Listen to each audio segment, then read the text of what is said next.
सीधा रुख करेंगे दिल्ली के रामलीला मैदान का, जहां कांग्रेस की महारैली आयोजित की गई है। वोट चोर गद्दी चोर की रैली आयोजित की गई है। राहुल गांधी इस रैली में हिस्सा ले रहे हैं। तस्वीरें आपको दिखाते हैं कि अंडमान निकोबार में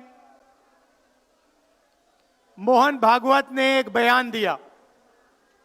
मेरा भाषण का प्लान दूसरा था, मगर जब मैंने उनका बयान सुना तो मैंने अपना पूरा प्लान बदल दिया, भाषण का प्लान। गांधी जी कहते थे कि सत्य सबसे जरूरी चीज है। हमारे धर्म में सत्य को सबसे जरूरी माना जाता है। आपने सुना होगा सत्यम शिवम सुंदरम, सुना है? हमारे धर्म में कहा जाता है सत्यम शिवम सुंदरम। आपने सत्यमेव जयते भी सुना होगा, सुना है? अरे भाई, कांग्रेस के कार्यकर्ता हो, सुना है? अब मोहन भागवत का बयान सुनिए।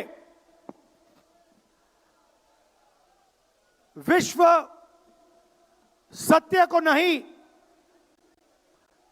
शक्ति को देखता है। जिसके पास शक्ति है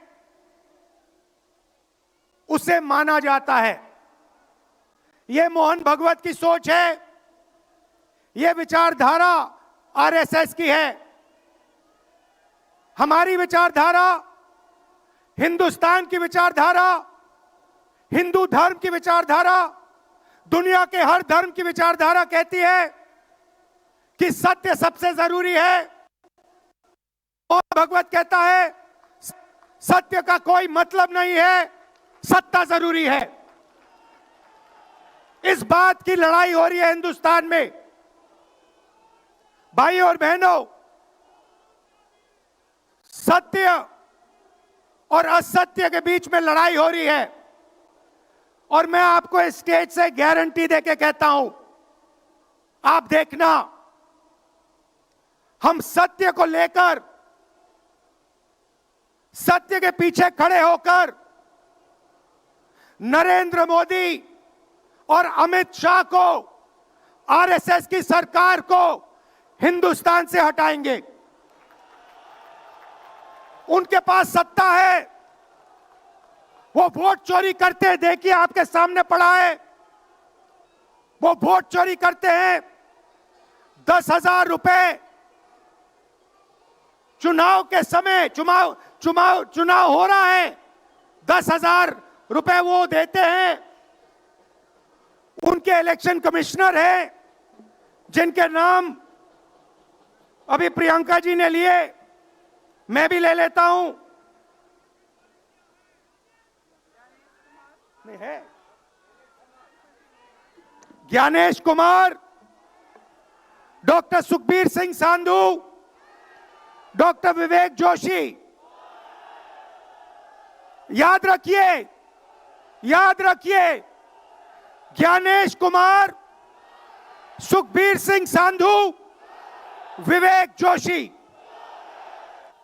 ये जो सत्य और असत्य की लड़ाई हो रही है, इलेक्शन कमीशन बीजेपी के सरकार के साथ मिलकर काम कर रहा है। और इनको जितनी भी इम्यूनिटी देनी है दे दो।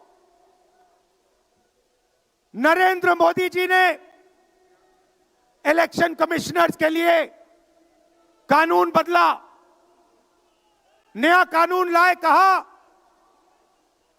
कि इलेक्शन कमिश्नर कुछ भी करे, उन पर एक्शन नहीं लिया जा सकता है, उन पर कार्रवाई नहीं ली जा सकती है। मैं स्टेज से आपको कह रहा हूं, कांग्रेस पार्टी आपको कह रही है, आप मत भूलिए, आप हिंदुस्तान के इलेक्शन कमिश्नर हो, आप नरेंद्र मोदी के इलेक्शन कमिश्नर नहीं हो। और हम आपको साफ कह रहे हैं, ये जो कानून बना है, आपकी रक्षा करने के लिए कानून बना है।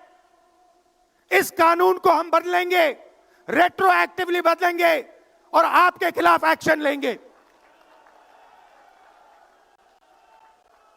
क्योंकि हम सच्चाई की लड़ाई लड़ रहे हैं और आप असत्य के साथ खड़े हो। भाइयों और बहनों, हरियाणा से यहां लोग आए हैं, हाथ दिखाइए। ये देखिए, हरियाणा से आए हैं। इनके हाथों से चुनाव चोरी किया गया है। ब्राजील की महिला 22 बार हरियाणा की वोटिंग लिस्ट में दिखाई देती है। एक पोलिंग बूथ में एक महिला 200 बार आती है। बीजेपी के नेता यूपी से आकर हरियाणा में वोट करते हैं। उधर भी उनका वोट है, इधर भी उनका वोट है। लाखों डुप्लीकेट वोटर हैं। मैंने प्रेस कॉन्फ्रेंस किया और ये जो 3 शख्स हैं, ज्ञानेश कुमार, सुखबीर सिंह सांधू, विवेक जोशी, इन्होंने कोई जवाब नहीं दिया। हमने एलिगेशन किया, हमने उनसे सवाल पूछा, आप हमें समझाइए ब्राजील की महिला कैसे वोटर लिस्ट पे, एक महिला 200 बार क्यों आती है? एक घर में 500, 600, 700 वोटर क्यों मिलते हैं? उत्तर प्रदेश से बीजेपी के नेता हरियाणा में वोट क्यों डालते हैं? कोई जवाब नहीं मिला। और पार्लियामेंट हाउस में कुछ ही दिन पहले कांपते हुए, ऐसे हाथ कांप रहे थे, अमित शाह जी उनकी सफाई देते हैं। आपने देखा होगा, देखा?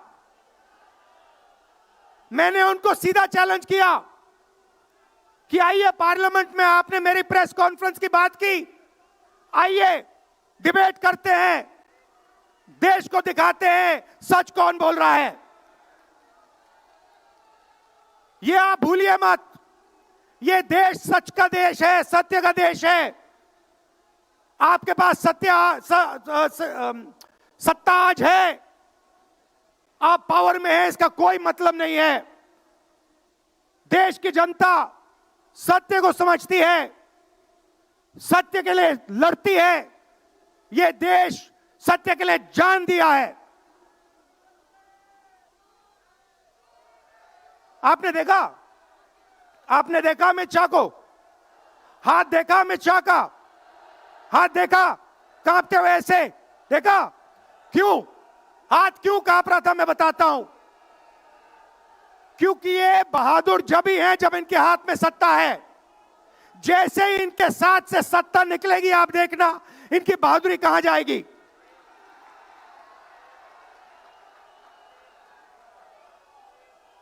और ये भाइयों और बहनों, ये 2-3 अरबपतियों के लिए काम करते हैं। ये जो सारे के सारे कागज के ढेर हैं, ये जो सिग्नेचर्स हैं, ये कहां से आए? ये देश की जनता से आए। देश के कोने कोने में नारा चला है, वोट चोर, वोट चोर। तो ये देश की सच्चाई है।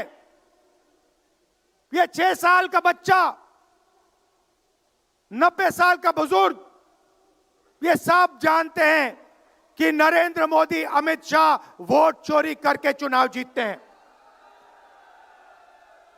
कर्नाटक में हमने दिखाया लोकसभाएं चोरी की गई। महाराष्ट्र में दिखाया वोटर डिलीशन हुआ, वोटर एडिशन हुआ, लाखों वोट इधर से गायब हो जाते हैं। महाराष्ट्र में लाखों वोट ऐड हो जाते हैं। हम इलेक्शन कमीशन से पूछते हैं, कोई जवाब नहीं मिलता।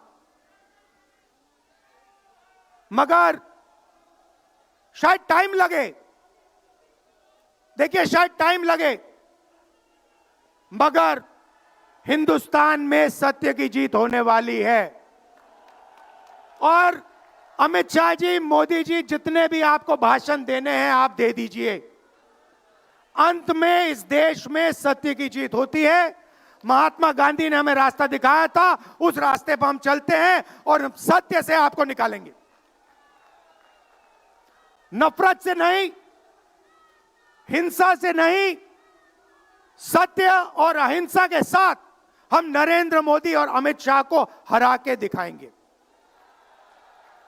देखिए, आपने देखा होगा, मैंने अमित शाह की बात की, मगर आप मोदी जी का चेहरा देखिए, अच्छी तरह देखिए। जो मेरी बहन ने कहा, मोदी जी की कॉन्फिडेंस खत्म हो गई है। आपने देखा? वो भी जानते हैं कि हमारी वोट चोरी पकड़ी गई है और अब बस थोड़ा सा समय बचा है, थोड़ा सा समय बचा है, पूरे देश को हमारी सच्चाई पता लग जाएगी। भाइयों और बहनों, ये वोट चोरी सिर्फ वोट की चोरी नहीं है।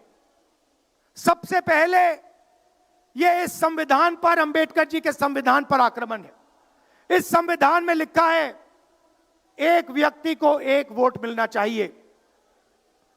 तो सबसे पहले वोट चोरी अंबेडकर जी के संविधान पर आक्रमण है। और वोट चोरी करके ये सरकार चलाते हैं। छोटे व्यापारियों को इन्होंने खत्म किया, गलत जीएसटी लागू की, नोटबंदी की, बेरोजगारी, ये पोल्यूशन देखिए, ये सारा का सारा इसीलिए हो रहा है क्योंकि ये वोट चोरी कर रहे हैं। क्योंकि अगर ये वोट चोरी नहीं करते तो आप इनको 5 मिनट में सरकार से निकाल देते। ये सच्चाई है। भाइयों और बहनों, मैं कांग्रेस पार्टी के कार्यकर्ताओं को दिल से धन्यवाद करना चाहता हूं। इस देश में 2 विचारधाराओं की लड़ाई है। एक आरएसएस की विचारधारा, जो मोहन भगवत जी ने कहा, जो सत्य के खिलाफ है और सत्ता के लिए कुछ भी कर सकती है। और दूसरी हमारी विचारधारा, आपकी डीएनए, आपके खून की विचारधारा, सत्य की विचारधारा, अहिंसा की विचारधारा। और आप बिना डरे, धूप में, आंधी में, तूफान में, बारिश में, आप कांग्रेस पार्टी की विचारधारा के लिए लड़ते हो। जैसे आपके डीएनए में सत्य है, वैसे उनके डीएनए में असत्य और वोट चोरी है। भाई और बहनों, आप घबराओ मत, आप घबराओ मत। अंत में इस देश में सत्य की जीत होगी और सत्य से हम नरेंद्र मोदी और अमित शाह और आरएसएस की सरकार को हटाएंगे। आप सबका दिल से धन्यवाद। नमस्कार, जय हिंद। बहुत बहुत शुक्रिया राहुल जी।